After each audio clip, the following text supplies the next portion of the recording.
जो है हम बात करने वाले हैं सर्कुलेटरी सिस्टम के बारे में। बहुत ही एक इंटरेस्टिंग टॉपिक है ये and one of the most asked questions in the history of board examinations. अगर ऐसा कहा जाए तो वो गलत नहीं होगा कि जो आप बचपन में बनाते थे ये वाला, ये नहीं चलेगा आपका, ये वाला डायग्राम नहीं चलेगा। ऐसा ही लेफ्ट एट्रियम और लेफ्ट वेंट्रिकल के बीच में एक वाल्व देखने को मिला है, उसे बोला जाता है बाइकस्पिड वाल्व। स्ट्रक्चर अगर आपने लेबलिंग कर दिया तो भाई आपको फुल मार्क्स देने से कोई नहीं बचा सकता, ठीक है। मान लो आपने चाकू लिया और हार्ट को बीच में से काट दिया तो वो कुछ इस प्रकार से दिखेगा। अब इसको हम थोड़ा यहाँ पे पकड़ के यहाँ ले आते हैं तो ये आप देख सकते हो, ये दोनों, ये बाहर से देखा जाए तो हार्ट कुछ इस प्रकार से है और बॉडी से दोबारा हार्ट में आता है। तो यहाँ पे देख रहे हो ये एक साइकिल बन रहा है, एक रूट बन रहा है, ये दूसरा साइकिल बन रहा है, दूसरा रूट बन रहा है। तो इसी चीज़ को बोला जाता है डबल सर्कुलेशन। एकदम आइडियल कंडीशन है। यहाँ पे जो भी दिख रहा है 120/80 ब्लड प्रेशर है और 76 पल्स रेट का, ताकि कैपिलरीज बहुत ही थिन होती है। कैपिलरीज एक्चुअली अगर मैं आपको कहूँ तो इतनी पतली होती है कि जो सबसे मोटा कैपिलरी है ना, लार्जेस्ट कैपिलरी, वो हमारे बाल से भी पतला है।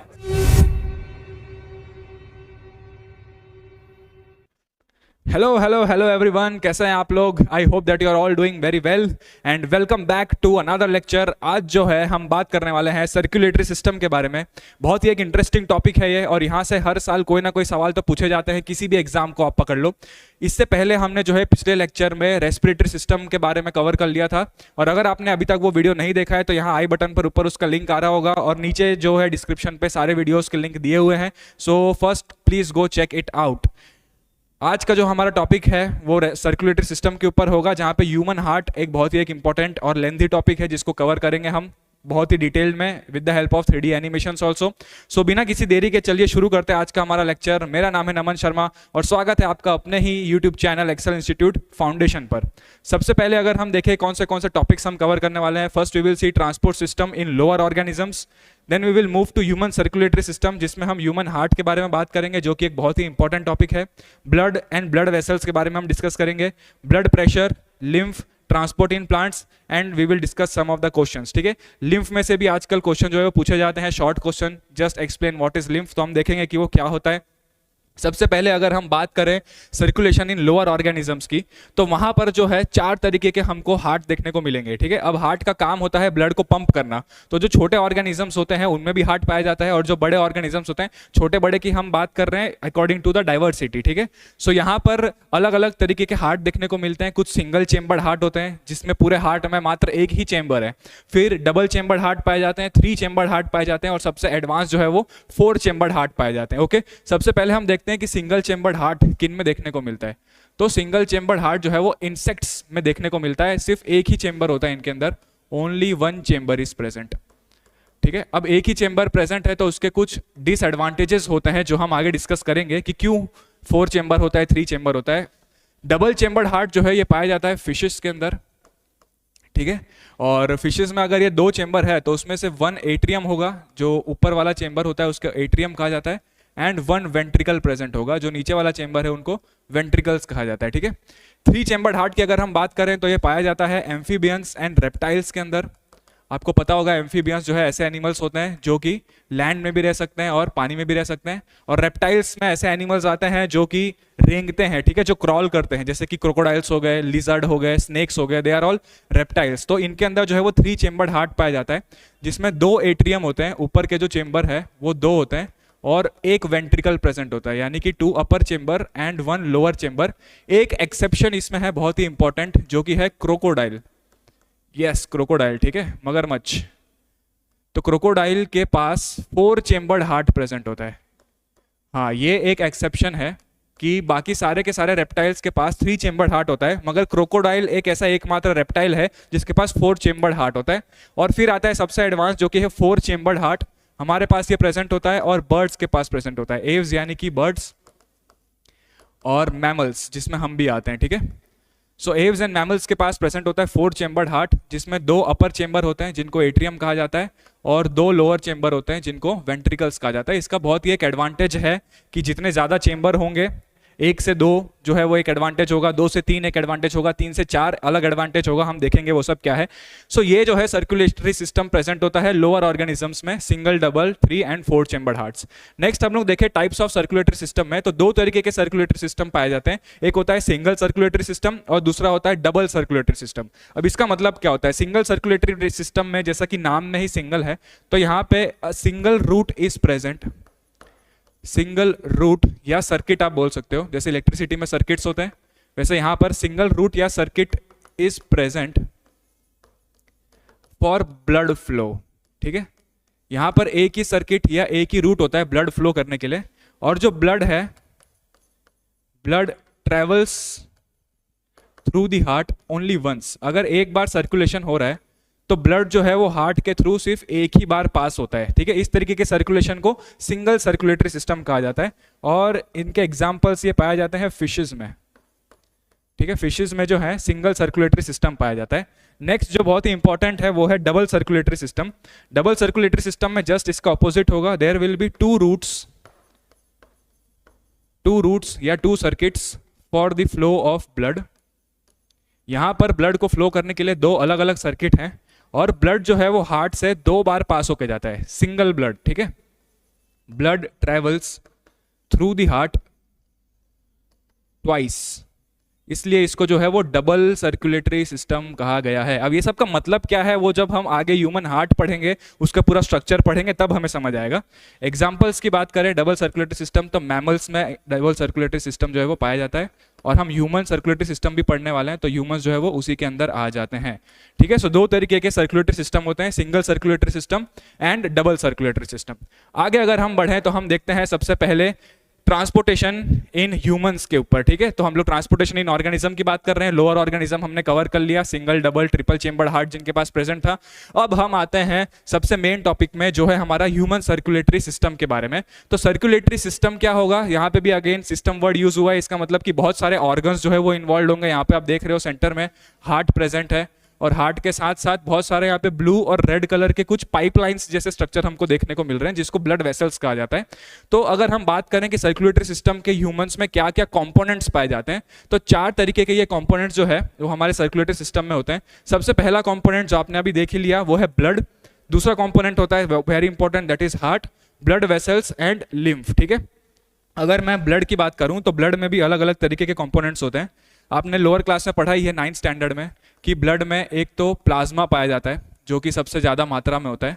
दूसरा उसमें पाया जाता है RBC, ठीक है, रेड ब्लड सेल्स, ठीक है। दिस इज नॉट RCB नहीं है, ये RBC है। तीसरा जो कंपोनेंट है उसे कहा जाता है WBC, जो होते हैं वाइट ब्लड सेल्स। और लास्ट बहुत छोटे और बहुत ही कम मात्रा में प्रेजेंट जाए वाले कंपोनेंट्स होते हैं, जिसको बोला जाता है प्लेटलेट्स। तो ये चार कंपोनेंट्स जो है वो ब्लड के अंदर पाए जाते हैं। प्लाज्मा जो है ये लिक्विड फॉर्म में होता है, ठीक है। प्लाज्मा जो है ये लिक्विड फॉर्म में होता है हमारे ब्लड के अंदर, और इसका काम होता है ट्रांसपोर्ट करवाना बहुत सारे मटेरियल्स को, ठीक है। ट्रांसपोर्ट ऑफ सब्सटेंसेस, बहुत सारे सब्सटेंसेस हैं जो कि इसके अंदर डिसॉल्व हो जाते हैं। कार्बन डाइऑक्साइड उसमें से एक सब्सटेंस है, एक ऐसा गैस है जिसका ट्रांसपोर्टेशन मैक्सिमली जो है वो प्लाज्मा के थ्रू होता है। RBC की अगर हम बात करें तो ये रेड कलर के होते हैं, रेड ब्लड सेल्स बोला जाता है, और इनका काम होता है transport of oxygen and carbon dioxide, ठीक है। यहाँ हम सिमिलरली लिख लेते हैं ट्रांसपोर्टेशन ऑफ गैसेस, तो इसमें दोनों आ गए, ऑक्सीजन कार्बन डाइऑक्साइड। WBC का काम होता है हमारे बॉडी में टू फाइट इन्फेक्शंस, यस, ठीक है। जब भी हमारे बॉडी में कोई भी वायरस या बैक्टीरिया एंटर होता है तो उसको फाइट करने के लिए जो है वो WBC वहां पर आते हैं। सो ये जो है हमारे नेचुरल डिफेंस के काम करते हैं। ये जो है हमारा नेचुरल डिफेंस है, किसका, हमारे बॉडी का। और प्लेटलेट्स जो है इनका काम होता है टू प्रिवेंट ब्लड लॉस। किसी भी जगह पर अगर इंजरी हुई है तो वहां पर से ब्लड लॉस ज्यादा ना हो जाए, इसके लिए जो है वहां पर प्लेटलेट्स आते हैं, और वो क्या करते हैं, वहां पर क्लॉट फॉर्म करते हैं, ठीक है, बाय फॉर्मिंग अ क्लॉट। ये जो क्लॉट वर्ड है ये बहुत इंपॉर्टेंट है। किसी भी जगह पर अगर माइनर सी इंजरी हुई तो वहां पर क्या होगा कि बहुत सारा ब्लड लॉस हो जाएगा, और बहुत सारा अगर ब्लड बॉडी से कम टाइम में लॉस हो गया तो उससे हाइपोवोलेमिक शॉक में जा सकता है पर्सन, और उसका जो है डेथ भी पॉसिबल है। लेकिन उसी ब्लड लॉस को बचाने के लिए प्लेटलेट्स वहां पर आ जाते हैं, और प्लेटलेट्स जो है क्लॉट का फॉर्मेशन करते हैं, जो उसको सीमेंट की तरह उसे बंद कर देता है, और जहां पे भी इंजरी हुई है वहां से फिर ब्लड लॉस आगे की तरफ नहीं होता। तो ये चार मेन कंपोनेंट जो है हमारे ब्लड के प्रेजेंट होते हैं। हार्ट की अगर हम बात करें तो हार्ट क्या काम करता है, it acts like a pumping organ, ठीक है।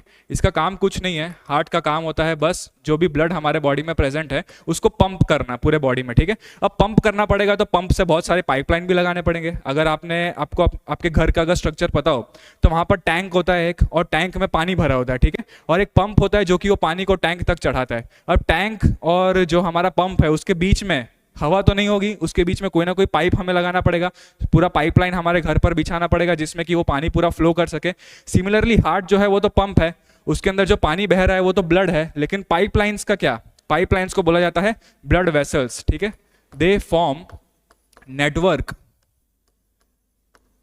ठीक है, they form a network to transport the blood.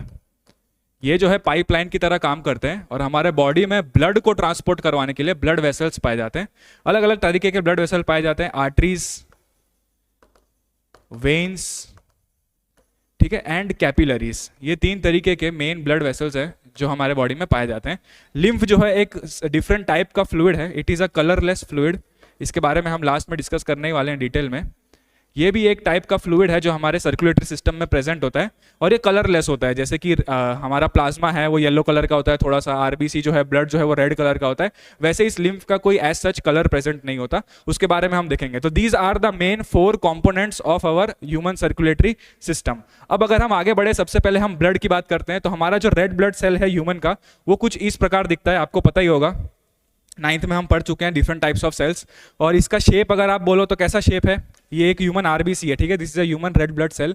इसका शेप जो है वो राउंड है, राउंड शेप है, या आप बोल सकते हो सर्कुलर शेप है, और बाई कॉन्केव शेप है इसका, ठीक है। आप देख रहे हो यहाँ पे बाई कॉन्केव, मतलब बाहर से भी अंदर घुसा हुआ है और उसके पीछे साइड से भी वो अंदर की तरफ घुसा हुआ है, क्योंकि इसमें बीच में कोई न्यूक्लियस प्रेजेंट नहीं होता, ठीक है, ई न्यूक्लिएटेड होता है ये, ई न्यूक्लिएटेड। इसका मतलब कि इसके अंदर जो न्यूक्लियस है वो एब्सेंट है, कोई भी न्यूक्लियस प्रेजेंट नहीं है। तो बीच का जो सरफेस है वो अंदर की तरफ घुस चुका है, जिसकी वजह से वो बाई कॉन्केव दिखता है, इस प्रकार दिखता है। इसका साइज जो है वो 7 to 7.5 माइक्रोन के आसपास होता है। अब आरबीसी जो है ये रेड कलर का हमें दिख रहा है क्योंकि इसका नाम ही रेड ब्लड सेल है। ये रेड कलर का क्यों दिख रहा है, क्योंकि उसके अंदर एक पिगमेंट प्रेजेंट है और उस पिगमेंट का नाम होता है हीमोग्लोबिन। हीमोग्लोबिन जो है वो 2 चीजों से मिलकर बना हुआ है, हीम पिगमेंट और ग्लोबुलिन प्रोटीन, ठीक है। तो उसमें जो हीम पिगमेंट है, इसकी वजह से ही, ये हीमोग्लोबिन के वजह से ही ये आरबीसी जो है वो एक्चुअली में रेड कलर का दिख रहा है। अगर उसके अंदर से हीमोग्लोबिन को निकाल दिया जाए तो फिर वो टोटली पेल हो जाएगा, कलरलेस हो जाएगा। उसका कलर ही आ रहा है ड्यू टू हीमोग्लोबिन। और हीमोग्लोबिन का काम होता है हमारे बॉडी में ऑक्सीजन और कार्बन डाइऑक्साइड का ट्रांसपोर्टेशन करवाना। यस, तो सबसे पहले हम लिख लेते हैं कि हीमोग्लोबिन है क्या। हीमोग्लोबिन इज अ पिगमेंट, ठीक है। कौन सा पिगमेंट है, red coloured. Hemoglobin is a red colored pigment present inside RBC, present inside our RBC। काम क्या होता है हीमोग्लोबिन का, so haemoglobin transports carbon dioxide and oxygen, ठीक है, इन ब्लड। हीमोग्लोबिन ही वो एक ऐसा केमिकल सब्सटेंस है जो कि कार्बन डाइऑक्साइड और ऑक्सीजन के साथ बाइंड होता है और वो फिर उनका ट्रांसपोर्टेशन करवाने में मदद करता है। अब हमारे टेक्स्ट बुक में एक एक्टिविटी दी हुई है और उसमें नॉर्मल वैल्यूज ऑफ हीमोग्लोबिन पूछा गया है, तो वो हमें याद रखना पड़ेगा। अगर मैं बात करूं नॉर्मल वैल्यूज कि हीमोग्लोबिन कितना होता है, normal values of haemoglobin in humans, ठीक है, तो वो जो है वेरी करता है मेल्स और फीमेल्स दोनों में।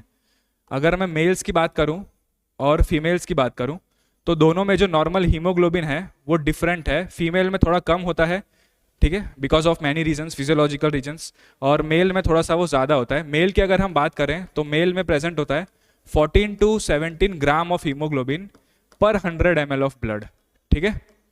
और अगर फीमेल की बात करें तो उसमें 11 to 14 gram of haemoglobin is present पर 100 ml ऑफ ब्लड, ठीक है। अब ऑब्वियसली कुछ फिजियोलॉजिकल रीजंस के वजह से फीमेल्स में जो है हीमोग्लोबिन का लेवल कम होता है, लेकिन उसका मतलब ये नहीं कि उनके बॉडी में हीमोग्लोबिन कम है, उसका रेशियो मेल के कंपैरिजन में हीमोग्लोबिन थोड़ा कम होता है। मेल्स में जो है 14 to 17 ग्राम पर 100 ml प्रेजेंट होता है और फीमेल्स में जो है 11 to 14 ग्राम पर 100 ml प्रेजेंट होता है, ठीक है। ध्यान रखना यहाँ पर हम यूनिट पर 100 ml का ले रहे हैं, पूरे बॉडी का नहीं ले रहे। पूरे बॉडी में 14 ग्राम प्रेजेंट नहीं है। 100 ml ब्लड अगर निकाला जाए तो उस 100 ml ब्लड में हर एक सेल के अंदर कितना हीमोग्लोबिन है उसको काउंट करा जाएगा, तो वो आएगा कुछ 14 से 17 ग्राम्स के बीच में।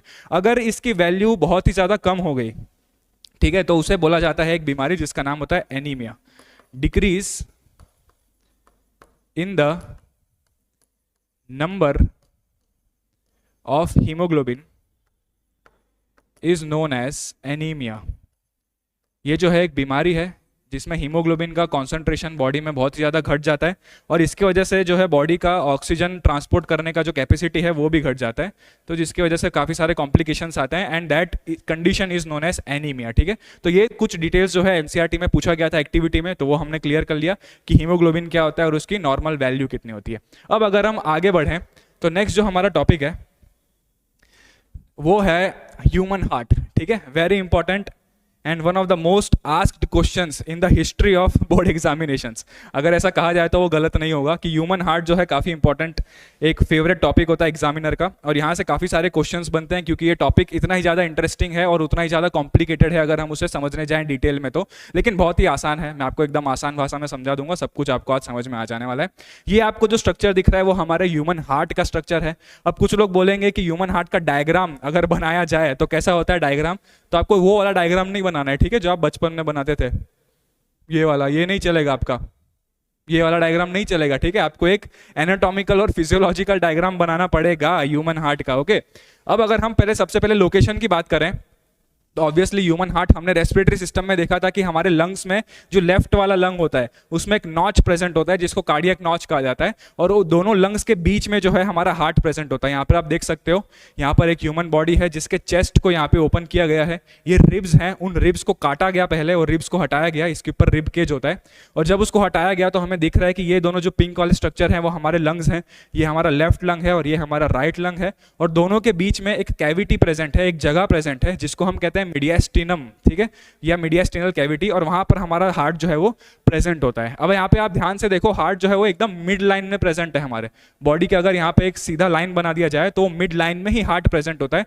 बस वो थोड़ा सा लेफ्ट की तरफ टिल्टेड होता है। ओके, तो हार्ट जो है एकदम यहाँ पर नहीं प्रेजेंट है। कुछ लोग ऐसे करके एक्टिंग करते हैं हार्ट अटैक करने की, अरे यहाँ पे नहीं है हार्ट, यहाँ पर है, एकदम मिड लाइन में ही प्रेजेंट है, बस वो थोड़ा सा लेफ्ट की तरफ टिल्टेड है।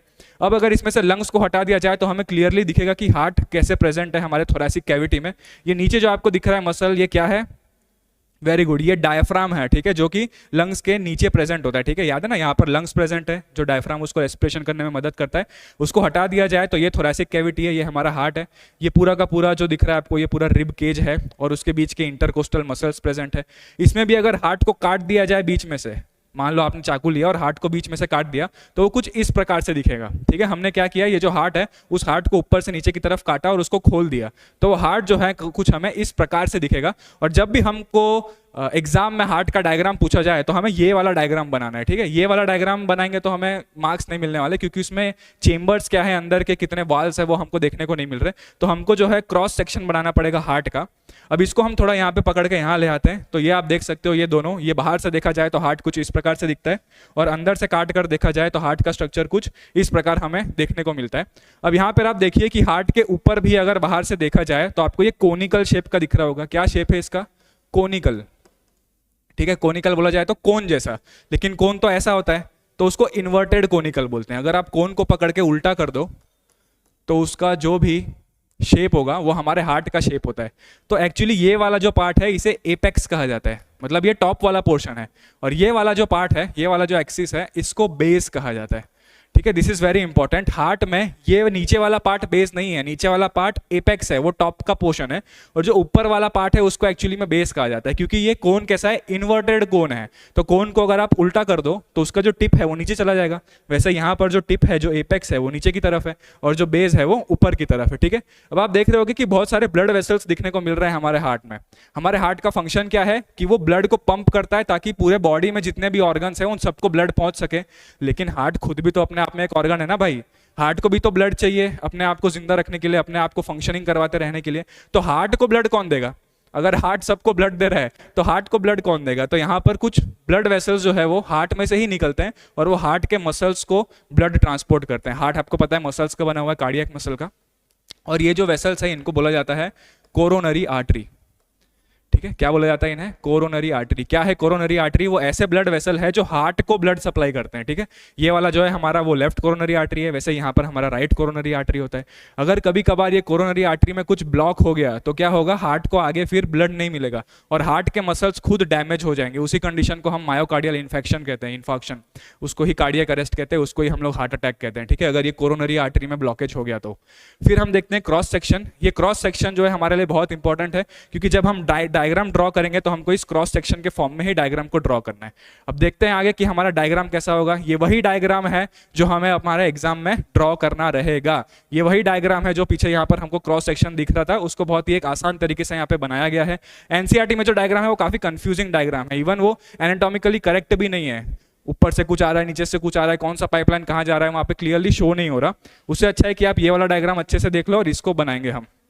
सबसे पहले अगर हम देखें तो हमें दिख रहा है हार्ट जो है वो कोनिकल शेप में है, इन्वर्टेड कोनिकल शेप में है। अब आप ध्यान से देखो यहाँ पे, ये वाला जो चेंबर है, अपर 2 चेंबर्स, ये एक चेंबर और ये दूसरा चेंबर, तो ये ऊपर के 2 चेंबर्स को बोला जाता है एट्रियम। क्या बोला जाता है? एट्रियम। ठीक है, इस वाले पार्ट को हम लोग left atrium, sorry right atrium कहेंगे। This is our right atrium and this chamber is our left atrium. ठीक है, इतनी बातें क्लियर है। Upper 2 chambers are known as atrium, वैसे ही lower 2 chambers are known as ventricles. ये वाला जो चेंबर है, राइट नहीं है, ये लेफ्ट है, ये वाला जो चेंबर है उसे बोला जाता है right atrium, sorry right ventricle. और ये वाला जो चेंबर है नीचे वाला, उसे बोला जाता है लेफ्ट वेंट्रिकल। तो upper 2 chambers are known as atriums, lower 2 chambers are known as ventricles. अब ये वेंट्रिकल और एट्रियम के बीच में आपको दिख रहा होगा कोई वाल्व लाइक स्ट्रक्चर प्रेजेंट है। इन वाल्व का काम होता है कि ये बैकफ्लो प्रिवेंट करते हैं ब्लड का। मान लो कि यहां से ब्लड नीचे की तरफ आया, तब क्या हो सकता है, जब हार्ट पंप कर रहा होगा तो ब्लड के चांसेस है कि वो दोबारा से ऊपर चले जाए, है ना। यहां पर भी अगर ब्लड आया एट्रियम में, एट्रियम से ब्लड जाएगा वेंट्रिकल में, तो हो सकता है कि जब हार्ट पंप कर रहा हो उस टाइम पे ब्लड दोबारा से एट्रियम में ही चला जाए, जो कि नहीं होना चाहिए। इसलिए यहाँ पे वाल्व प्रेजेंट होते हैं ताकि वो बैक फ्लो नहीं होने देंगे ब्लड का। नीचे एक बार अगर ब्लड आ गया तो फिर वहां से वो ऊपर नहीं जा सकता। जो राइट एट्रियम और राइट वेंट्रिकल के बीच में प्रेजेंट होता है उसे बोला जाता है एक स्पेशल नेम, जिसका नाम है ट्राइकस्पिड वाल्व। Tricuspid valve. ठीक है, कस्प का मतलब होता है विंडो। तो अगर वाल्व को ऐसे देखा जाए तो इसमें आपको 3 विंडो देखने को मिलेंगे, 1 2 3, और ये बीच में से जो है यहाँ से वो ओपन होता है। So this is known as tricuspid valve. वैसे ही लेफ्ट एट्रियम और लेफ्ट वेंट्रिकल के बीच में एक वाल्व देखने को मिला है, उसे बोला जाता है बाइकस्पिड वाल्व। ठीक है, सिमिलरली आपने गेस कर लिया होगा कि इसमें 2 कस्प पाए जाते हैं इस प्रकार से। ये एक कस्प है और ये हमारा दूसरा कस्प है, तो उसे बोला जाता है बाइकस्पिड वाल्व। इसका एक स्पेशल दूसरा नेम भी होता है, मिट्रल वाल्व भी इसे कहा जाता है। ठीक है, मिट्रल वाल्व। अब ये जो है एनसीईआरटी में नहीं है ऑब्वियसली, लेकिन ये पता होना हमारे लिए बहुत ज़्यादा ज़रूरी है। अब क्या होगा, सारे वेंट्रिकल्स हमने डिवाइड कर दिए। अब लेफ्ट वेंट्रिकल और राइट वेंट्रिकल के बीच में यहाँ पर मसल का वॉल प्रेजेंट है। इस मसल के वॉल को बोला जाता है सेप्टम। क्या बोला जाता है इसको? सेप्टम। ये दोनों एट्रियम के बीच में भी होते हैं, जो हमें दिख नहीं रहे हैं क्योंकि यहाँ पे बहुत सारा स्ट्रक्चर है, लेकिन ये वेंट्रिकल के बीच में जो मसल्स प्रेजेंट है वो हमें क्लियरली दिख रहा है। ठीक है, तो इनको, जो 2 वेंट्रिकल्स के बीच में सेप्टम है उनको इंटरवेंट्रिकुलर सेप्टम कहा जाता है, और जो 2 एट्रियम के बीच में सेप्टम है उनको इंटर एट्रियल सेप्टम कहा जाता है। Very good. अब ये जो है क्या है, ये वॉल है पूरा का पूरा, जो ये हार्ट का वॉल है जो कि कार्डियक मसल का बना हुआ है। यहाँ पे आप अच्छे से देख सकते हो कि जो राइट वेंट्रिकल है उसकी साइज थोड़ी सी छोटी है as compare to the left ventricle. Left ventricle काफी बड़ा है और राइट वेंट्रिकल जो है वो थोड़ा सा छोटा है। लेफ्ट वेंट्रिकल के जो वॉल्स होते हैं वो काफी थिक होते हैं और राइट वेंट्रिकल के जो वॉल्स होते हैं वो थोड़े से पतले होते हैं। उसका रीजन ये है कि लेफ्ट साइड से जो ब्लड है वो पूरे के पूरे हार्ट में जाने वाला है, तो इसलिए उसके जो वॉल्स थोड़े से थिकर होते हैं एज कंपेयर टू राइट। अब हम सारे ये पाइपलाइन की नामकरण कर देते हैं। ठीक है, सबसे पहले ब्लड जो है वो इसके थ्रू आता है, जिसका नाम होता है सुपीरियर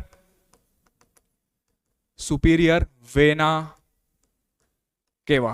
ठीक है, सुपीरियर वेना केवा। वैसे ही नीचे की तरफ प्रेजेंट है जिसे कहा जाता है इंफीरियर वेना केवा। ठीक है, ऊपर की तरफ है तो सुपीरियर और नीचे की तरफ है तो इंफीरियर। क्या है सुपीरियर इंफीरियर? वेना केवा है। तो ऊपर वाला सुपीरियर वेना केवा, नीचे वाला इंफीरियर वेना केवा। ये क्या कर रहे हैं, ये पूरे बॉडी से जो भी डीऑक्सीजनेटेड ब्लड है, ब्लड सेल के पास जाता है, सेल उसको यूज करता है, कार्बन डाइऑक्साइड बनाता है और ब्लड में दे देता है। तो जो कार्बन डाइऑक्साइड वाला ब्लड है, डीऑक्सीजनेटेड ब्लड है, वो अपर बॉडी से पूरा यहाँ पर इसके थ्रू नीचे अंदर आ रहा है, और नीचे लोअर बॉडी से जो पूरा ब्लड है वो इंफीरियर वेना केवा के थ्रू हार्ट में आ रहा है।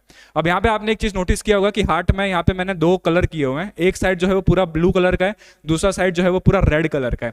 तो जो पूरा left side of the heart है जो रेड कलर का है, उसका मतलब है कि उसमें ऑक्सीजनेटेड ब्लड आ रहा है, और जो right side of the heart है जो पूरा ब्लू कलर का है, उसका मतलब है कि वहां पर डीऑक्सीजनेटेड ब्लड आ रहा है। ठीक है, so right side of the heart receives deoxygenated blood and left side of the heart receives oxygenated blood. ठीक है, अब आपके दिमाग में क्वेश्चन आएगा कि ये चार अलग अलग चेंबर क्यों किए हुए हैं। ठीक है, जैसे हमने देखा था कि एक चेंबर होता है, दो चेंबर होता है, तीन चेंबर होता है, चार चेंबर का क्या फायदा है।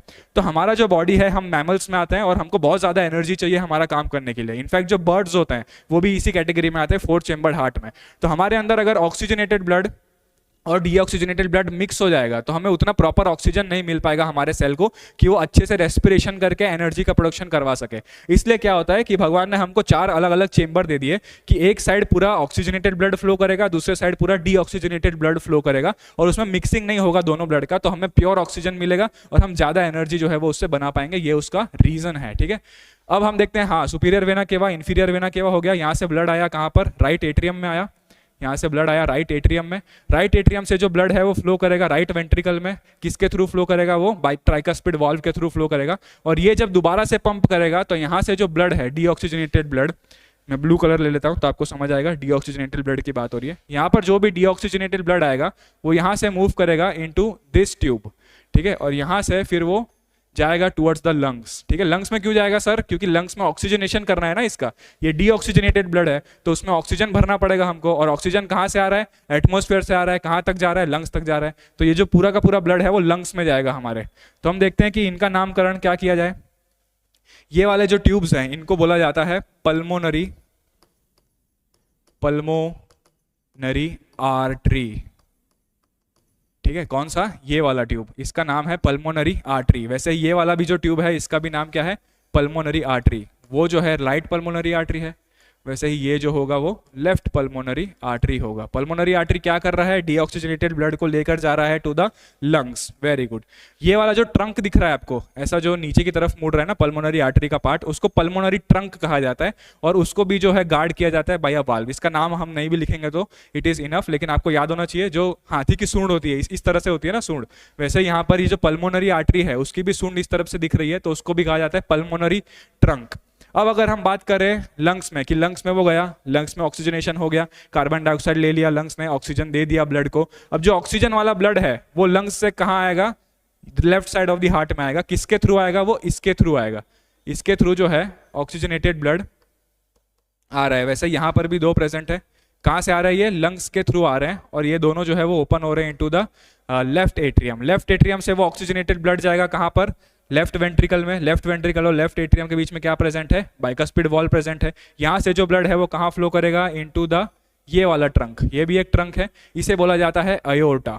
ठीक है, this is AORTA, aorta. It is actually the largest blood vessel of our body, largest artery of the body अगर बोला जाए तो हमारा अयोर्टा होता है। और ये अयोर्टा से फिर ब्लड जो है वो पूरे बॉडी को जाएगा। अभी ऑक्सीजन वाला ब्लड है तो ये वाला जो ब्लड है वो पूरे बॉडी को डिस्ट्रीब्यूट हो रहा है। वैसे ये अयोर्टा का जो ट्रंक निकला है उसका नाम क्या होगा, अयोटिक ट्रंक। जैसे इस वाले ट्रंक का नाम पल्मोनरी ट्रंक था, इस वाले ट्रंक का नाम अयोटिक ट्रंक है। ये अयोटिक ट्रंक यहाँ से घूम रहा है, और यहाँ से घूम के वो हार्ट के पीछे से होते हुए यहाँ नीचे की तरफ निकल रहा है। लोअर बॉडी को भी तो देना है ना भाई खून, तो ये वाला जो होता है इसको कहा जाता है डिसेंडिंग अयोर्टा। डिसेंडिंग अयोर्टा क्या है, ये कुछ नहीं है। ये अयोर्टा जो यहाँ से निकला ये पीछे की तरफ से घूमते हुए नीचे की तरफ जा रहा है। ये जो है पूरा हमारे हेड और नेक को और हमारे पूरे आर्म को ब्लड देगा, और ये जो नीचे वाला डिसेंडिंग अयोर्टा है वो हमारे एब्डोमेन को और लोअर बॉडी को, जो हमारे दोनों पैर है नीचे, वहां तक ब्लड पहुंचाएगा। ठीक है, सो इतनी बातें जो है हमको क्लियर होनी चाहिए। अब ये जो दो पाइपलाइन है जिसके थ्रू लंग्स से ऑक्सीजनेटेड ब्लड आया था उनका नाम क्या है, तो ये दोनों पाइपलाइन का नाम होता है पल्मोनरी वेन्स।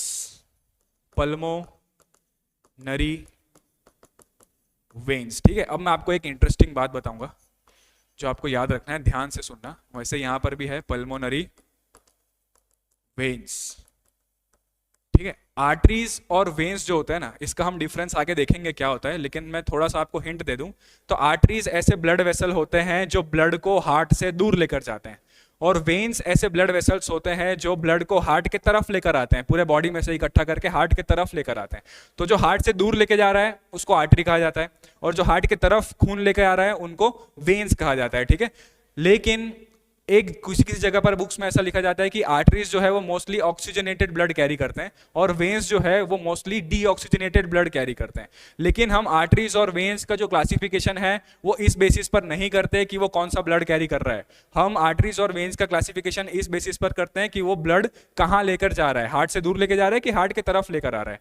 तो यहाँ पर जितने भी आर्टरीज प्रेजेंट होते हैं हमारे बॉडी में वो मोस्टली ऑक्सीजनेटेड ब्लड कैरी करती है। सिर्फ ये एकमात्र पल्मोनरी आर्टरी है जो कि डीऑक्सीजनेटेड ब्लड कैरी कर रहा है। वैसे ही हमारे बॉडी में जितने भी वेन्स होते हैं वो डीऑक्सीजनेटेड ब्लड कैरी करते हैं, लेकिन ये एकमात्र पल्मोनरी वेन्स हैं हमारे बॉडी में जो कि ऑक्सीजनेटेड ब्लड कैरी करते हैं। ये देखेंगे हम आगे, ज़्यादा कंफ्यूज मत होना। तो इतना जो स्ट्रक्चर है वो बनाना काफ़ी ज़्यादा इंपॉर्टेंट है। आप डायग्राम प्रैक्टिस करें इसका बार बार, और इतने स्ट्रक्चर अगर आपने लेबलिंग कर दिया तो भाई आपको फुल मार्क्स देने से कोई नहीं बचा सकता, ठीक है। अब हम अगर आगे बढ़ें तो हम देखते हैं कुछ थियरी कि हम हार्ट के बारे में अगर हमें लिखने को कहा जाए तो हम क्या लिखेंगे उसके बारे में, ठीक है। फटाफट देख लेते हैं। सबसे पहले हमको लोकेशन लिखना है हार्ट का, कि उसका लोकेशन कहाँ पर प्रेजेंट है। तो हमको याद है लोकेशन कहाँ है, between the two lungs in the thoracic cavity, दोनों लंग्स के बीच में ये प्रेजेंट है।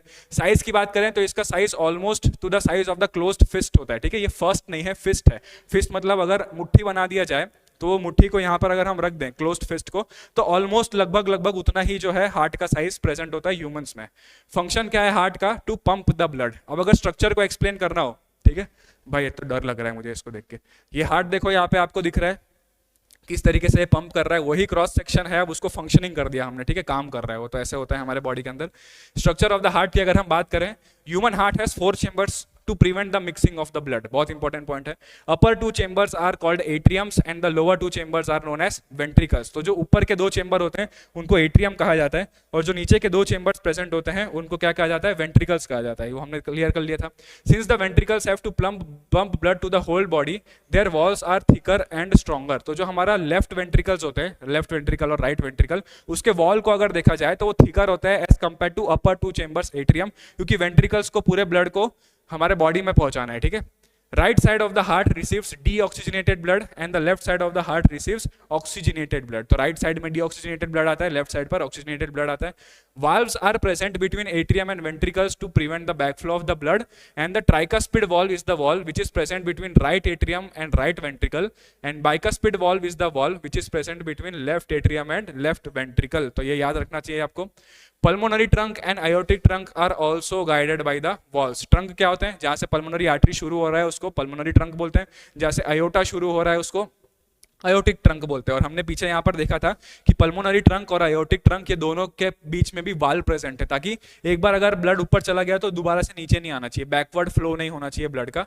तो अगर आपको हार्ट का क्वेश्चन पूछा जाए, सिर्फ डायग्राम पूछा जाए, तो आपको इतना डायग्राम बना देना है, that is more than enough. और अगर डिटेल में पूछा गया है तो आपको डायग्राम बनाना है, लेबलिंग करना है, और साथ ही साथ अगर आप इतने पॉइंट्स लिख दो तो बहुत ही अच्छा होगा। अब नेक्स्ट जो टॉपिक बहुत ज्यादा इंपॉर्टेंट है वो है mechanism of circulation in heart, कि जो हमारा हार्ट है उसके अंदर एक्चुअली में ब्लड जो फ्लो हो रहा है वो किस तरीके से फ्लो हो रहा है। तो यहाँ पर अगर आप इसको एक नॉर्मल सा हार्ट के तरीके से समझो, इसमें 4 चेंबर प्रेजेंट है, ठीक है, ज्यादा ऐसा तड़क भड़क नहीं बनाया है, नॉर्मल सा हार्ट बनाया हुआ है। तो मान लो कि ये वाला पार्ट जो है हमारा वो राइट एट्रियम है, और ये वाला पार्ट जो है वो राइट वेंट्रिकल है। ये वाला जो चेंबर है वो लेफ्ट एट्रियम है, और ये वाला जो चेंबर है वो लेफ्ट वेंट्रिकल है। अब अगर देखा जाए कि इसमें ब्लड का फ्लो किस प्रकार से होता है, तो हमें बताना पड़ेगा कि अगर नीचे की तरफ बॉडी है तो बॉडी में से जितना भी डीऑक्सीजनेटेड ब्लड है, बॉडी में जितना भी डीऑक्सीजनेटेड ब्लड है वो आता है to the right atrium. Right atrium से वो ब्लड जो है फ्लो होता है to the right ventricle. Right ventricle से वो ब्लड है वो फ्लो होता है टू द लंग्स, ठीक है। लंग्स में क्या होगा, उसका फिर ऑक्सीजनेशन होगा। ऑक्सीजनेशन होने के बाद जो भी ऑक्सीजनेटेड ब्लड है वो यहाँ से फ्लो होकर आएगा to the left atrium.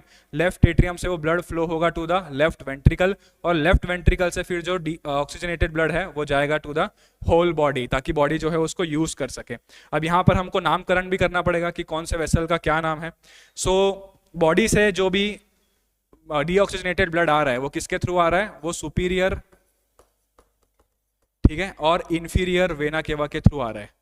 Text book में भी आपके सुपीरियर और इंफीरियर वेना केवा दिया हुआ है, लेकिन उसको ऐसा लिखा हुआ है कि vena cava from upper body, vena cava from lower body, तो उसका मतलब वही है।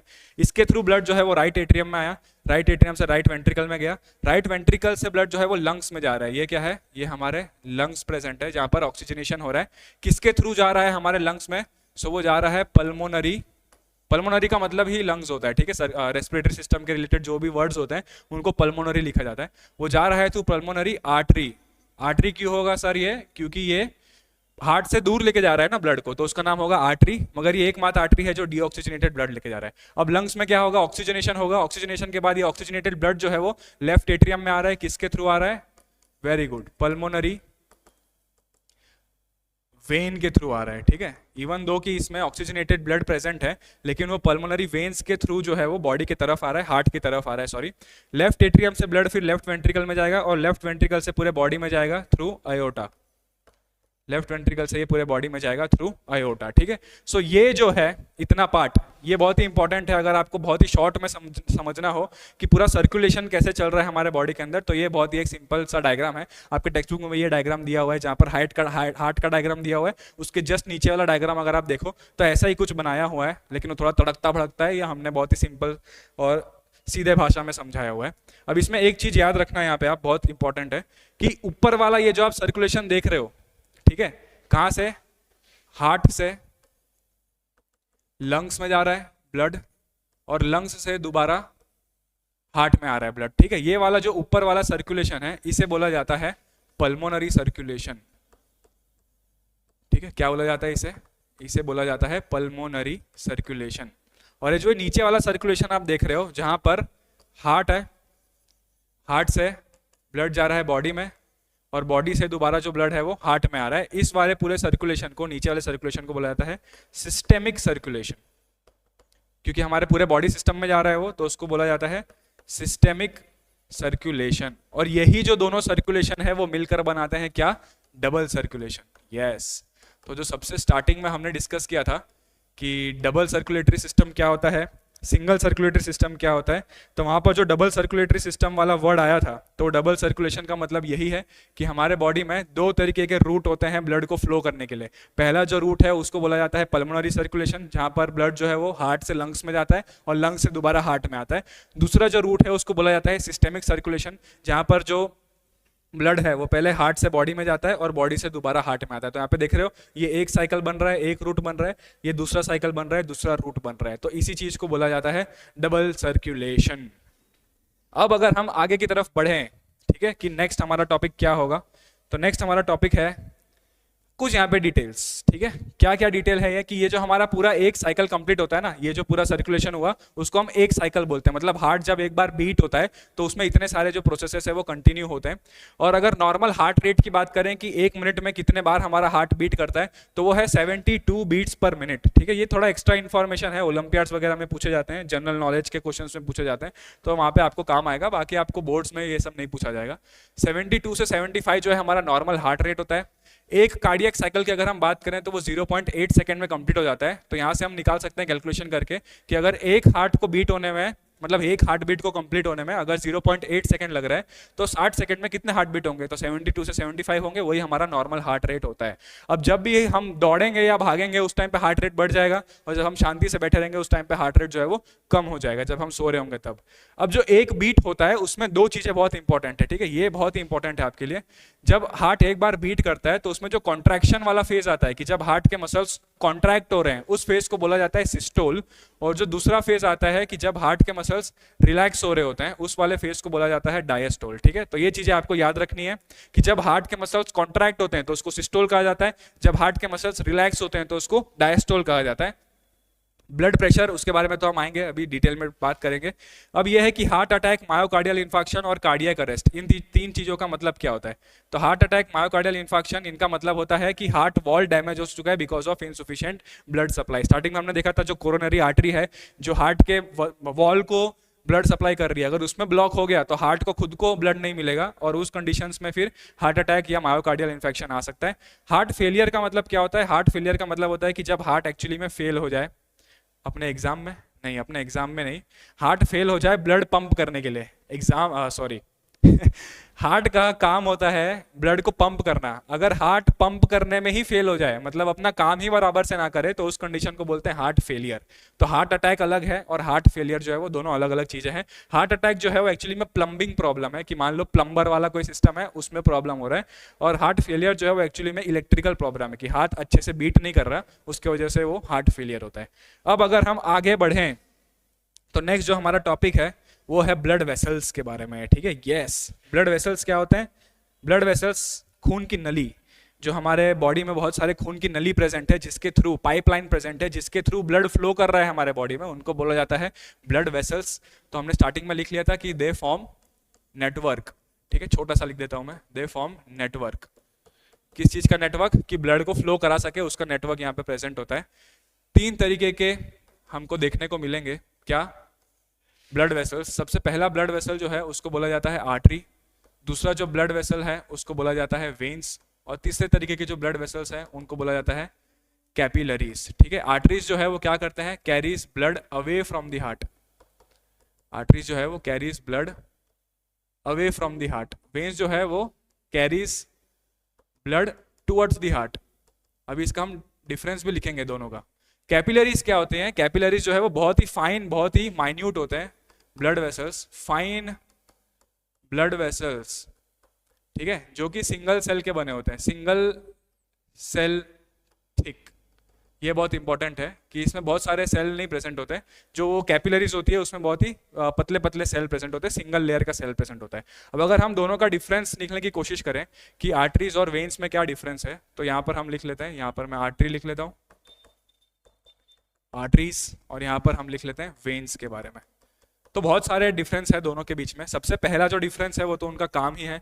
आर्टरीज का काम क्या है? It carries blood away from the heart.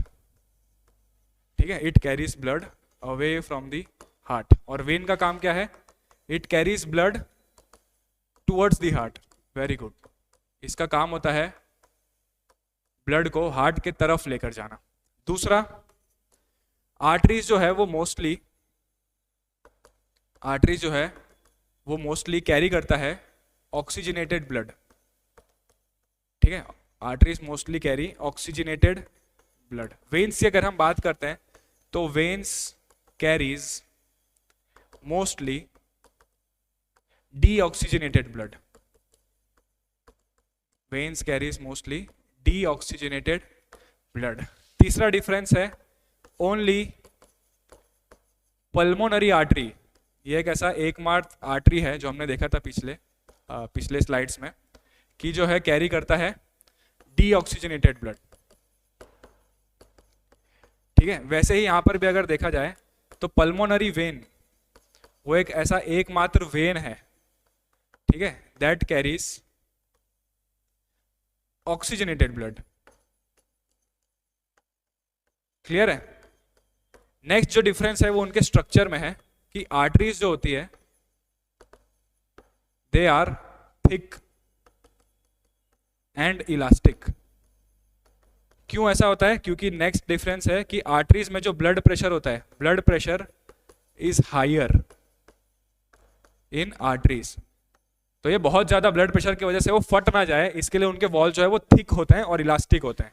वैसे यहाँ पे वेन्स के जो वॉल होते हैं, veins walls are thin and elastic. Elastic तो ये भी होते हैं, लेकिन इनके वॉल जो है वो थिन होते हैं। क्यों थिन होते हैं? क्योंकि ब्लड प्रेशर जो है इज लेसर। ठीक है, वेन्स के अंदर कोई उसको पंप नहीं कर रहा है ना हार्ट, तो वहां पर जो ब्लड प्रेशर है वो बहुत ही कम होता है। दूसरा अगर हम डिफरेंस देखें तो वाल्व्स प्रेजेंट नहीं होते आर्टरीज में। Valves are absent in arteries. Arteries के अंदर कोई भी वाल्व प्रेजेंट नहीं है बैकफ्लो प्रिवेंट करने के लिए। ठीक है, वाल्व क्यों प्रेजेंट होगा? क्यों नहीं प्रेजेंट होगा? क्योंकि इसमें ब्लड प्रेशर बहुत ज्यादा है ऑलरेडी, तो ब्लड को तो फ्लो करेगा तो आगे की तरफ ही फ्लो करेगा और पीछे की तरफ नहीं आने वाला। लेकिन वेन्स में क्या है, क्योंकि ब्लड प्रेशर बहुत कम है तो यहाँ पर वाल्व्स प्रेजेंट होते हैं ताकि ब्लड दोबारा से नीचे की तरफ ना पहुंच जाए। मान लो ज्यादातर वाल्व्स जो है ना वो हमारे लेग्स में ही होते हैं, वेन्स में भी सारे वेन्स में नहीं प्रेजेंट होते valves. Valves are present in veins, ठीक है, specially in lower limbs, in lower body. क्योंकि मान लो कि अगर हमारा ये पैर है, तो अगर उस पैर में से खून ऊपर लेकर आना है तो वहां पर तो ब्लड प्रेशर है ही नहीं, हमने देखा कि वेन्स के अंदर ब्लड प्रेशर बहुत कम होता है, तो फिर नीचे से ऊपर की तरफ कैसे आएगा? यहाँ से ऊपर आया फिर नीचे गिर जाएगा, फिर ऊपर आएगा बेचारा फिर नीचे गिर जाएगा। तो उसके लिए उसमें क्या होता है, वाल्व्स प्रेजेंट होते हैं। अगर उसके दीवार को देखा जाए, अगर आगे हम देखेंगे, उसमें वाल्व प्रेजेंट होता है, ताकि एक बार ब्लड ऊपर आ गया तो वाल्व बंद हो जाएगा, फिर वो ब्लड वहीं तक रहेगा, फिर वो ब्लड यहाँ से ऊपर जाएगा, वाल्व बंद हो जाएगा, फिर वो ब्लड यहाँ पहुंच गया, फिर ऊपर फिर ऊपर फिर ऊपर, ऐसे करते करते करते करते वो हमारे हार्ट तक पहुंचता है। तो ये कुछ डिफरेंस है। और लास्ट जो है इसके क्रॉस सेक्शन के बारे में लिख लेते हैं। अगर क्रॉस सेक्शन देखा जाए किसका, आर्टरीज का, तो उसमें बहुत सारे मसल्स प्रेजेंट होंगे, मस्कुलर होता है, और इसका क्रॉस सेक्शन जो है वो राउंड प्रेजेंट होता है, राउंड क्रॉस सेक्शन होगा, गोल होगा।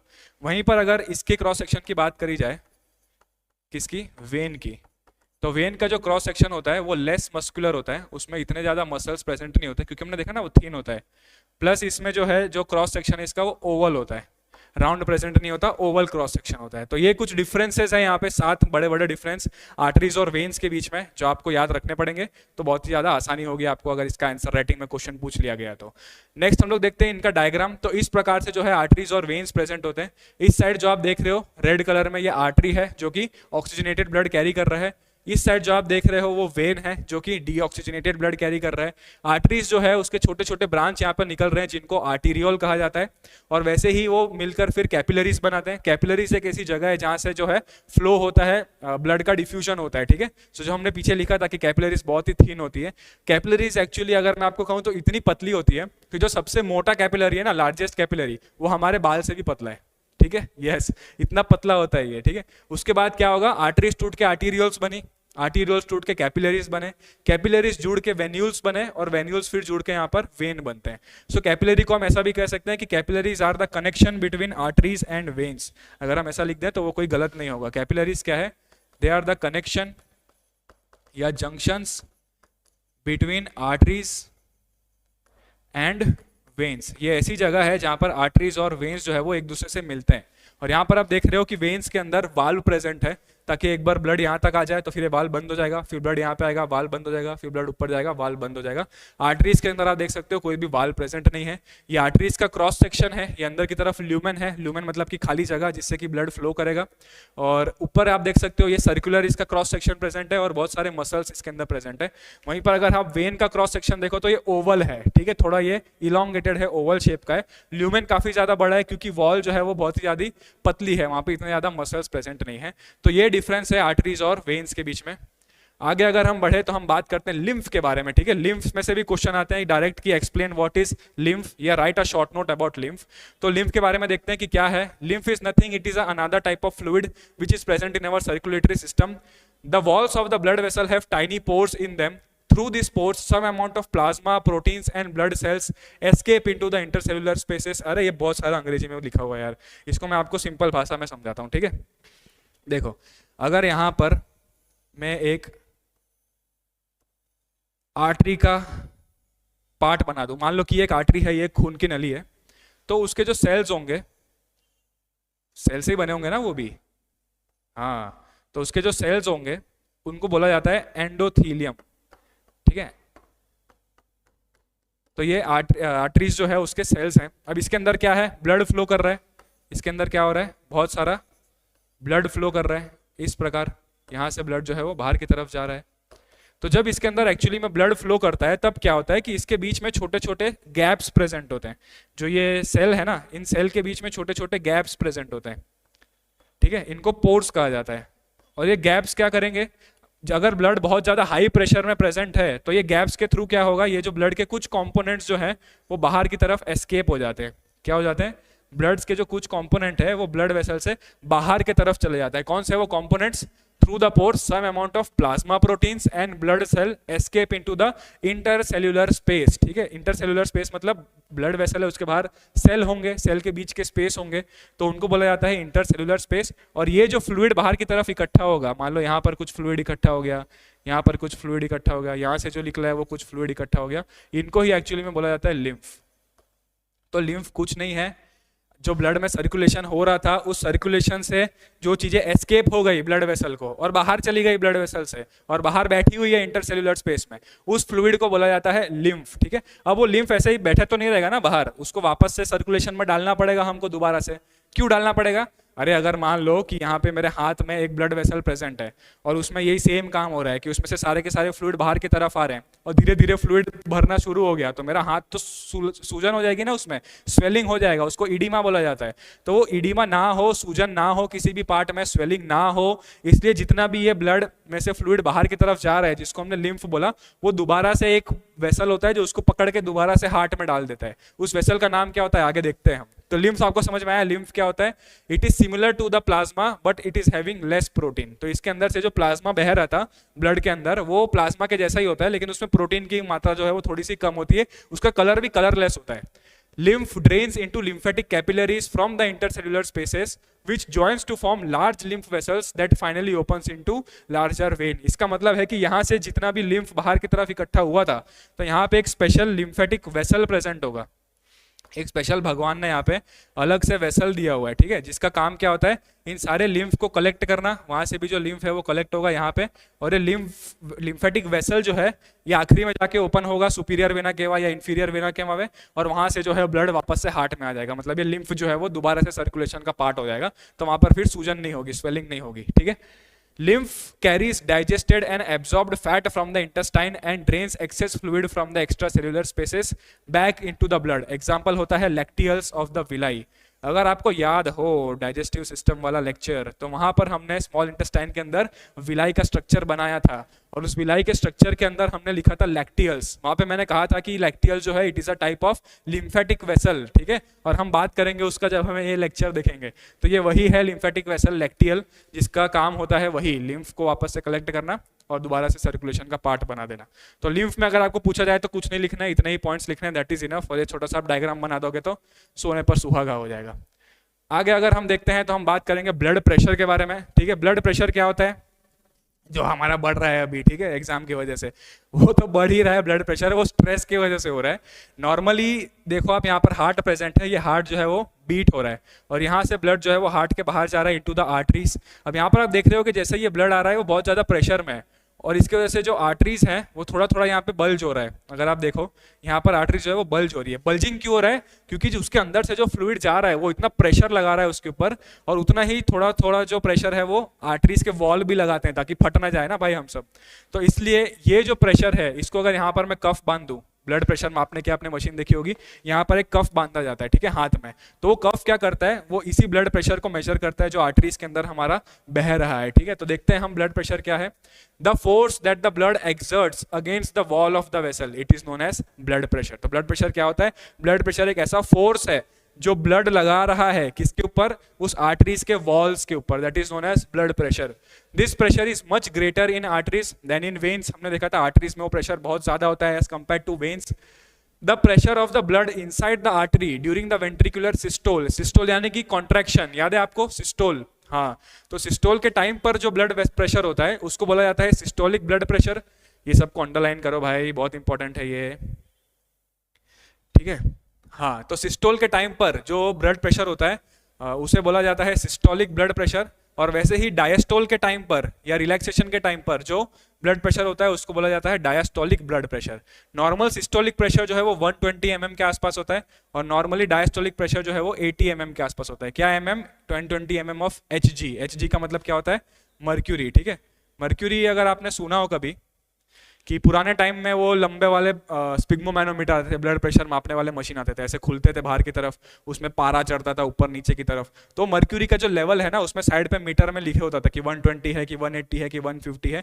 तो उसी के ऊपर से कहा गया है कि जब हार्ट हमारा कॉन्ट्रैक्ट होता है, यानी कि जब सिस्टोल आता है, तो उस सिस्टोल के टाइम पर जो हमारा ब्लड प्रेशर है नॉर्मल, यहाँ पे आप देख सकते हो जब सिस्टोल हो रहा है उस टाइम पे ब्लड प्रेशर 120 नॉर्मल होता है, और जब डायस्टोल हो रहा है यानी जब हार्ट रिलैक्स हो रहा है उस टाइम पे ब्लड प्रेशर 80 जो है वो नॉर्मल होता है। तो उसी हिसाब से ब्लड प्रेशर लिखा जाता है, अपर वैल्यू और लोअर वैल्यू। अगर आपने कभी देखा हो रिपोर्ट में ब्लड प्रेशर लिखा हो, या आपके पास घर पर ब्लड प्रेशर मापने की मशीन हो इलेक्ट्रॉनिक वाली, ठीक है, डिजिटल वाली, तो उसमें लिखा होगा ऊपर नीचे दो वैल्यूज आती होंगी। तो ऊपर वाला वैल्यू को सिस्टोलिक ब्लड प्रेशर कहते हैं, नीचे वाले वैल्यू को डायस्टोलिक ब्लड प्रेशर कहते हैं। वैसे ही जो नॉर्मल ब्लड प्रेशर है वो इस प्रकार आता है 120/80 क्या मिलीमीटर्स ऑफ मर्क्यूरी, ठीक है। Blood pressure is measured with an instrument which is known as sphygmomanometer, ठीक है। ऐसा कुछ इसका अजीब सा वर्ड नहीं है, इसको बोला जाता है स्पिग्मोमैनोमीटर। मैनोमीटर का मतलब जो प्रेशर मेजर कर रहा है, कोई ना कोई इंस्ट्रूमेंट है वो, और स्पिग्मोमैनोमीटर का मतलब होता है कि एक ऐसा मीटर है जो कि हमारे आर्टरीज के अंदर का ब्लड प्रेशर को मेजर कर रहा है।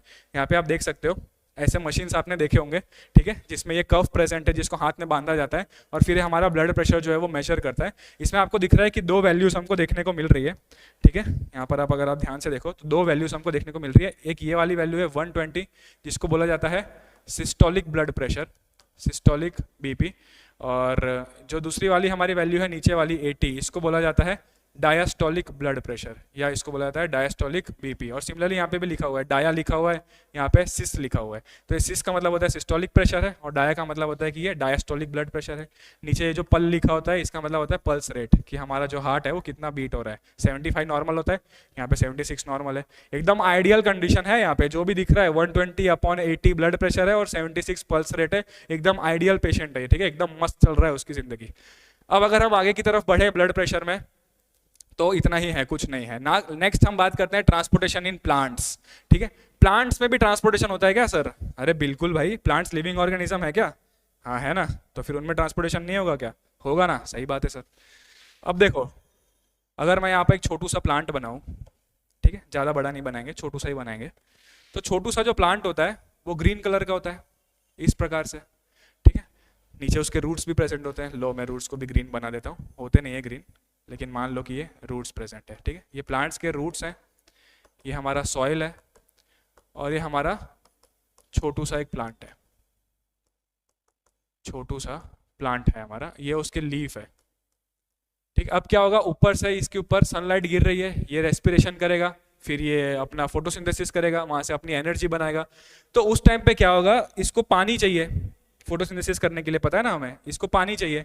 और पानी कहाँ प्रेजेंट है? वो प्रेजेंट है सॉइल में, तो यहाँ पे रूट्स के थ्रू पानी ऊपर की तरफ जाएगा।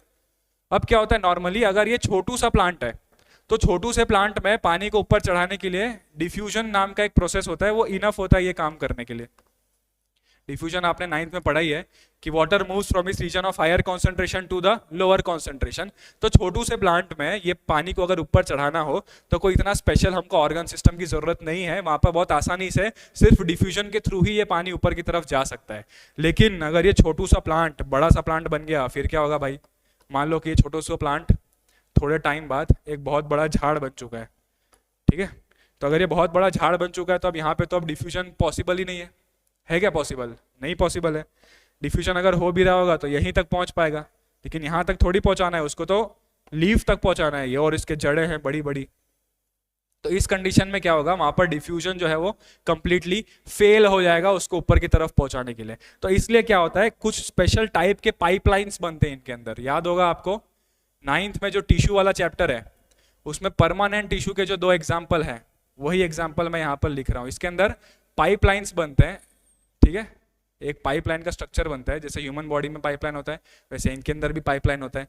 लेकिन इनके पास दिक्कत यह है कि बेचारों के पास हार्ट नहीं है, ठीक है, दिल थोड़ी प्रेजेंट होता है, धड़कते थोड़ी है इनके दिल, तो इनके पास हार्ट प्रेजेंट ही नहीं है। हार्ट प्रेजेंट नहीं है मतलब पंप ही प्रेजेंट नहीं है। हाँ भाई साहब, टंकी लगा दिया हमने, पाइपलाइन बना दी बहुत सारी, मोटर ही नहीं लाए। मोटर नहीं लाए तो नीचे से पानी चढ़ाओगे कैसे ऊपर? यहाँ से तो पानी आ जाएगा रूट्स के अंदर, यहाँ से सारा पानी रूट्स के अंदर आ जा रहा है। अब यहाँ से पानी थोड़ा बहुत ऊपर चला जाएगा, किसके थ्रू जाएगा? डिफ्यूजन के थ्रू जाएगा। लेकिन क्या डिफ्यूजन सुफिशिएंट है पूरा ऊपर तक पानी पहुंचाने के लिए? नहीं है। वो तो सिर्फ छोटू से प्लांट में वो काम कर सकता है, इतना बड़ा सा प्लांट में वो काम नहीं कर सकता। तो बड़े मियाँ में क्या होगा, यहाँ पर कुछ स्पेशल जाइलम नाम के हाँ, वास्कुलर टिश्यू आता है, याद आया आपको, 9th में पढ़ा था हमने उसमें टिश्यू वाले चैप्टर में कि परमानेंट टिश्यू होते हैं जाइलम और फ्लोएम। तो जाइलम जो है उनका काम होता है पानी को ऊपर चढ़ाना, लेकिन दिक्कत यहाँ पर फिर से वही है कि हार्ट नहीं है इनके पास, कोई पंप नहीं है पंप करने के लिए। तो यहाँ पर क्या होता है, जो लीव्स होते हैं, यहाँ पर मान लो मैं एक लीफ बना देता हूँ बड़ा सा, यहाँ पर मैं एक लीफ बना देता हूँ। लीफ में से जो वाटर होता है वो बाहर की तरफ लॉस होता है इन the form of water vapour, ठीक है। यहाँ से पानी ऊपर की तरफ चढ़ता है, तो मान लो यहाँ से लीफ में पानी लॉस हुआ तो यहाँ से भी पानी लॉस हुआ होगा।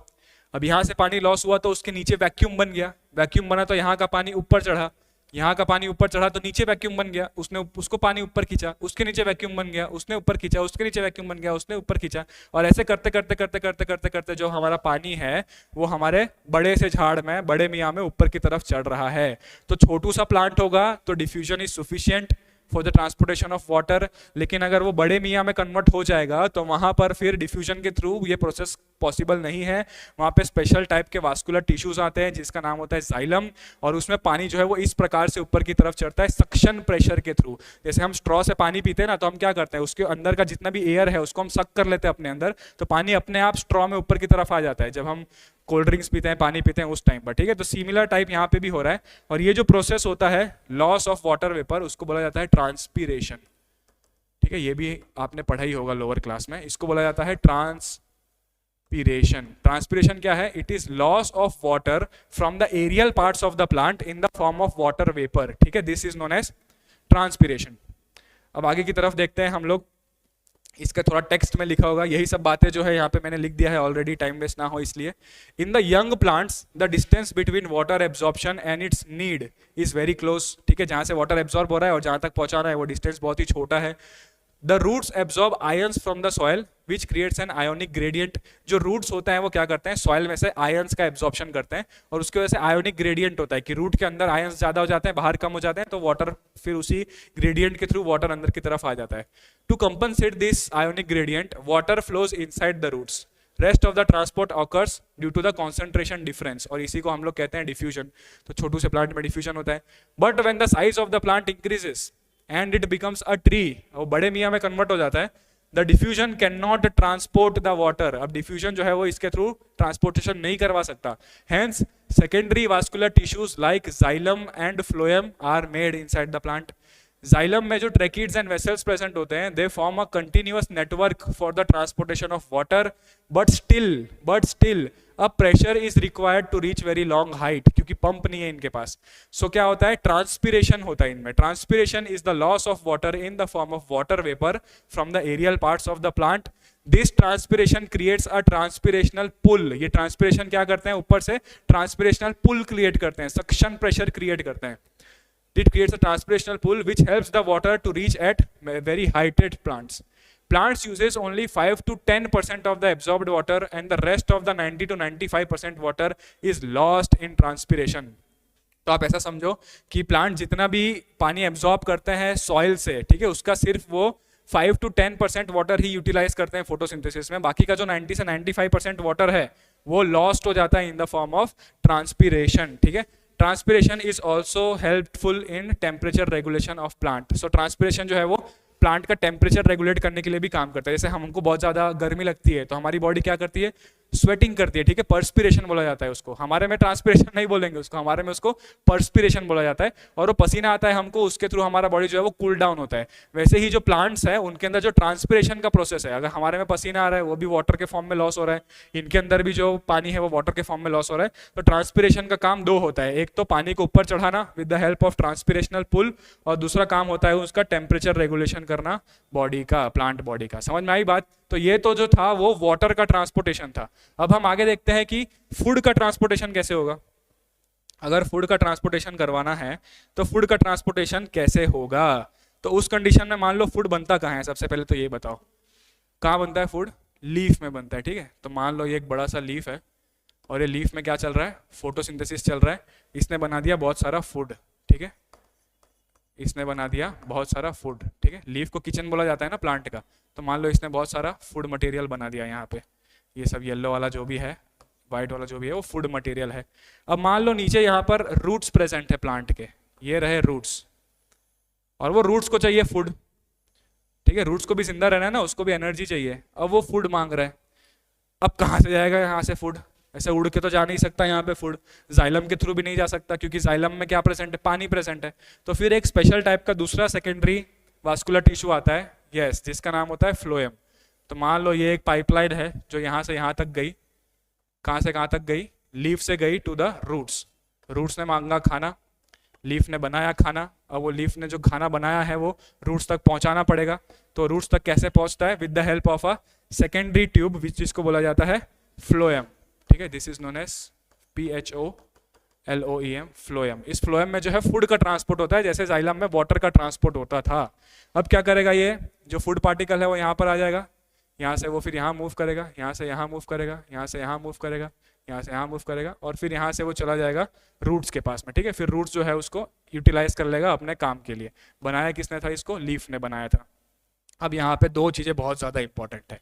सबसे पहला पार्ट, यहाँ से लीफ से फ्लोएम में इसको लोड करना। ठीक है, इस प्रोसेस को बोला जाता है लोडिंग, LOADING। ठीक है, फिर यहाँ से जो ये प्रोसेस कंटिन्यू हो रहा है तो डिफ्यूजन ही है कि यहाँ से हायर कॉन्सेंट्रेशन से लोअर कॉन्सेंट्रेशन में जा रहा है जो फूड मटेरियल है। तो ये जो पूरा प्रोसेस होता है वो तो डिफ्यूजन का ही होता है, यहाँ पे कोई एनर्जी यूटिलाइजेशन नहीं होता। मगर ये लोडिंग का जो काम है ना, यहाँ पर एनर्जी यूज होगी। ठीक है, ये एनर्जी यूज होता है at the time of loading. ठीक है, इसके लिए हम इसको बोलते हैं एक्टिव प्रोसेस। क्या बोलते हैं इसे? Active process. लेकिन ये जो डिफ्यूजन वाला काम है इसमें कोई एनर्जी यूज नहीं हो रहा, this is a passive process. यहाँ पे जो चीजें हैं वो मूव हो रही है जस्ट बिकॉज ऑफ कॉन्सेंट्रेशन का डिफरेंस। ठीक है, वैसे ही जहाँ पे यहाँ लोडिंग होता है, यहाँ पर जैसे ही फूड पहुंचता है यहाँ पर एक और प्रोसेस होता है, इसे बोला जाता है अनलोडिंग। ठीक है, इसको बोला जाता है अनलोडिंग। और अनलोडिंग भी लोडिंग की तरह एक एक्टिव प्रोसेस है। अनलोडिंग भी जो है वो लोडिंग की तरह एक एक्टिव प्रोसेस है। ठीक है, इसको आप उस हिसाब से समझो कि एक फैक्ट्री है जिसने कुछ मैन्युफैक्चर किया और एक कस्टमर है अपने घर पर बैठा है, उसने कॉल करके या ऑनलाइन जो है उसने ऑर्डर किया है वो सामान अपने तक डिलीवर होने के लिए। अब वो फैक्ट्री क्या करेगा? सामान तो उसने बना दिया, जैसे यहाँ पर लीफ ने खाना बना दिया था। अब वो फैक्ट्री में से हम चीज़ों को लोड करना पड़ेगा, एक बड़ी सी गाड़ी होगी, ट्रक होगा, उसमें सारा सामान चढ़ाना पड़ेगा। तो चढ़ाने के टाइम पर, लोडिंग करने के टाइम पर एनर्जी बहुत ज़्यादा खर्च होगी। ठीक है, बहुत लोग चाहिए उसको उठा के अंदर ट्रक तक रखने के लिए। उसके बाद क्या करना है? कुछ नहीं करना है, ड्राइवर को बस बैठना है और एक्सीलरेटर पर पैर दबाना है, अपने आप जो है वो वहां तक पहुंच जाएगा कस्टमर के एड्रेस तक। तो वो वाला जो प्रोसेस है वो डिफ्यूजन वाला प्रोसेस है, जो कि पैसिव प्रोसेस है, उतनी ज़्यादा एनर्जी वहां पर इस्तेमाल नहीं हो रही। अब दोबारा से जब वो कस्टमर के घर पर पहुंच गए तो वहां पे दोबारा से उसको उठा के नीचे उतारना है, उसके घर के अंदर तक रखना है। तो जो अनलोडिंग वाला काम है वहां पर भी फिर बहुत सारी एनर्जी खर्च हो रही है। तो कहने का मतलब ये है कि जो लोडिंग और अनलोडिंग वाला पार्ट है यहाँ पर एनर्जी का यूज होता है, उसको एक्टिव प्रोसेस कहा जाता है। और बाकी का जो बीच का पार्ट है डिफ्यूजन, उसको पैसिव प्रोसेस कहा जाता है। इसका भी टेक्स्ट में मैंने ऑलरेडी लिख के रखा हुआ है, सब कुछ देख लेते हैं। ये सेम डायग्राम है जो अभी हमने बनाया था कि transport of the food in plants किस हिसाब से होता है। Plants synthesise carbohydrates through the photosynthesis in the green parts of the plant. The movement of food and the nutrients to the required parts of the plant, it is known as translocation. ठीक है, तो ये जो movement था leaf से लेकर roots तक, इस प्रोसेस को बोला जाता है translocation. The transport of the glucose, जिसको लोडिंग और अनलोडिंग कहते हैं हम लोग, is an active process because it requires energy. Then the glucose moves to the region of lower concentration, example in roots and other parts of the plant, जिसको हम लोग diffusion कहते हैं, जो कि एक passive process है। Example in spring, the food moves from the leaves to the young birds. Spring का जब सीजन आता है तब नए नए फूल उगने के लिए होते हैं, तो वहाँ पे जो नए नए बर्ड्स हैं उनको बहुत ज़्यादा एनर्जी की जरूरत पड़ती है। यहाँ पर हमने रूट का एग्जाम्पल लिया था, स्प्रिंग के टाइम पे वो नए नए फ्लावर बर्ड्स के एग्जाम्पल हो जाएंगे। तो जो लीफ है वहाँ से फूड जो है वो मूव करता है इनटू द यंग बर्ड्स, तो वो भी जो है वो फ्लोएम के थ्रू ही मूव करता है। ठीक है, तो ये था ट्रांसपोर्टेशन इन प्लांट्स। सबसे पहले हमने क्या देखा? हमने देखा transportation of water. Transportation of water जो है वो जाइलम के थ्रू होता है, और ट्रांसपोर्टेशन ऑफ फूड जो है वो किसके थ्रू होता है? वो फ्लोएम के थ्रू होता है। ठीक है, सो यही था हमारा पूरा चैप्टर। अब कुछ क्वेश्चंस जो है इंपॉर्टेंट क्वेश्चंस हम लोग डिस्कस कर लेते हैं फटाफट। सबसे पहला क्वेश्चन जो पूछा गया है वो है कि what are the components of the transport system in human beings and what are the function of this components. तो हमने देखा था सबसे स्टार्टिंग में ही क्या क्या कंपोनेंट प्रेजेंट होते हैं। ब्लड प्रेजेंट होता है, दूसरा कंपोनेंट हमारा हार्ट प्रेजेंट होता है, तीसरा कंपोनेंट हमारा ब्लड वेसल्स प्रेजेंट होते हैं, और चौथा कंपोनेंट हमारा लिम्फ प्रेजेंट होता है। तो वो वाला स्लाइड में जितना भी डेटा दिया हुआ है वो सब इसका आंसर हो जाएगा। Second question, why is it necessary to separate oxygenated and deoxygenated blood in mammals and birds? क्योंकि मैमल्स एंड बर्ड्स को एनर्जी ज़्यादा चाहिए, मैमल्स एंड बर्ड्स को एनर्जी बहुत ज़्यादा चाहिए, और जितनी ज़्यादा एनर्जी चाहिए होगी उतना ज़्यादा हमको ऑक्सीजन चाहिए होगा, ठीक है। और ऑक्सीजन जो है मिक्स हो जाएगा तो फिर चीज़ें जो है वो अच्छे से चलेगी नहीं, तो हमको ऑक्सीजनेटेड ब्लड चाहिए, प्योर ऑक्सीजनेटेड ब्लड चाहिए। तो उस ऑक्सीजनेटेड ब्लड को प्योर रखने के लिए ही हमारे अंदर अलग अलग चेम्बर प्रेजेंट होते हैं ताकि मिक्स ना हो ब्लड का। What are the components of the transport system in highly organized plants? अगर बहुत ही हाईली ऑर्गेनाइज प्लांट्स की बात करें तो उसमें कौन से कंपोनेंट्स होते हैं? उनमें दो कंपोनेंट होते हैं। सबसे पहला वाला जो वास्कुलर टिश्यू है उसको जाइलम कहा जाता है, और सेकेंड जो सेकेंडरी वास्कुलर टिश्यू है उसको फ्लोएम कहा जाता है। How are the waters and minerals transported in plants? तो वाटर जो है वो ट्रांसपोर्ट होता है थ्रू जाइलम, और जो प्रोसेस है वो पूरा एक्सप्लेन करना होगा हमको जो भी हमने देखा। और मिनरल्स जो है वो ट्रांसपोर्ट होते हैं थ्रू जाइलम ओनली। वाटर के अंदर ही तो मिनरल डिसॉल्व होते हैं ना, तो वहाँ पे फ्लोएम मत लिख देना, ठीक है। मिनरल्स जो है वो वाटर के अंदर ही डिसॉल्व होते हैं, दोनों जाइलम के थ्रू होते हैं, और कैसे होता है वो हमने डिस्कस कर लिया। How is the food transported in the plant? इसका रीजन, इसका जो आंसर होगा वो होगा आपका फ्लोएम। फूड जो है वो प्लांट्स के अंदर फ्लोएम के थ्रू डिसॉल्व होकर जाते हैं। तो इतनी चीजें क्लियर है आपको, ठीक है। तो अब जो है हमारा चैप्टर यहाँ पर जो है वो समाप्त होता है। बहुत ही एक इंपॉर्टेंट चैप्टर था ये। आई होप कि एनिमेशंस के थ्रू आपको सब कुछ समझ में आया होगा कि किस हिसाब से ये पूरा प्रोसेस जो है वो कंटिन्यू होता है। एंड इसमें से जो क्वेश्चंस हैं वो क्लियर कट है कि हार्ट वाला जो क्वेश्चन बहुत ही इंपॉर्टेंट है, उसका डायग्राम पूछा जा सकता है, उसके थियरी में पूछा जा सकता है, उसका स्ट्रक्चर के बारे में, लोकेशन के बारे में, साइज वगैरह के बारे में, तो आपको वहाँ पर वो लिख देना है। दूसरा लिम्फ जो है वो एक बहुत ही इंपॉर्टेंट क्वेश्चन है। ट्रांसपोर्ट इन प्लांट्स जो है वो कभी कभार पूछ लेते हैं, इतने चांसेस होते नहीं है उसके, मगर पढ़ना तो हमको सब कुछ ही है, ठीक है। आई होप कि आपको सब कुछ समझ में आया हो, and I hope that you like this lecture. अगर आपको पसंद आया है लेक्चर तो don't forget to like this video, ठीक है। लाइक कर दीजिए वीडियो को, नीचे दबा दीजिए लाइक बटन को, and also don't forget to subscribe the channel अगर आपने सब्सक्राइब नहीं किया है अभी तक तो, okay. And don't forget to share this video with your friends, ठीक है। उनको भी थोड़ा सा आप शेयर करिए वीडियो, वो भी देखें किस हिसाब से हार्ट जो है वो काम करता है, उनको भी थोड़ा सीखने को मिले, ठीक है। तो ठीक है, फिर हम लोग मिलते हैं सीधा नेक्स्ट लेक्चर में। नेक्स्ट लेक्चर जो है हमारा वो लास्ट लेक्चर होगा एक्सक्रीटरी सिस्टम के ऊपर, और फिर हमारा ये जो बहुत ही बड़ा चैप्टर है लाइफ प्रोसेस वो खत्म हो जाएगा फाइनली, ठीक है। तो सीधे मिलते हैं फिर हम लोग नेक्स्ट लेक्चर में। तब तक के लिए पढ़ते रहिए। Goodbye, tata, take care.